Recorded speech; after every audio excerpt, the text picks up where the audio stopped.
In this tutorial, I'll show you how to quickly make a video black and white in Camtasia 2023 using filters. Welcome to this video. My name is David and I hope you're well wherever you are around the world. Now, I'll just drag and drop these two videos, and this also works with images and all that. And what I want you to look at is that we have this one video here and we have this other one here. So what we're going to do is just go to Visual Effects. And then from the Visual Effects tab, there's another tab called Filters. Click on that. And if you're at the top here, you'll see Basic Black and White. Just drag and drop this right there. Once you do that, the effect is added and our video is now in the basic black and white. These are more or less what we call color LUTs. And you'll now see this particular option where you can turn it on or off. It's off, it's on.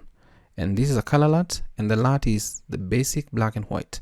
And from this drop down, we've got a ton of color LUTs that you can use, and that is the first of the two black and whites that are available. There is also the intensity that you want with this, and then the range, the gray, all these are options that you have here. I'll leave it as it is. Now, for the next video, or this particular section here, whether it's an image or anything, we're going to use the extreme black and white. So if I select this and then from the visual effects, go back to filters and then scroll down, you'll see extreme BW. Just drag and drop it there.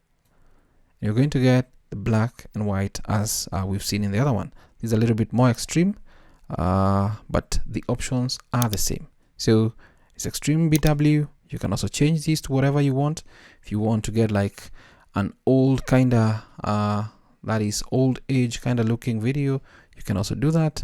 But of importance to us is to quickly make our video black and white using filters in Camtasia 2023. So that's how you can do it. It's as simple as that. I hope this video is of value to you. Thanks for watching.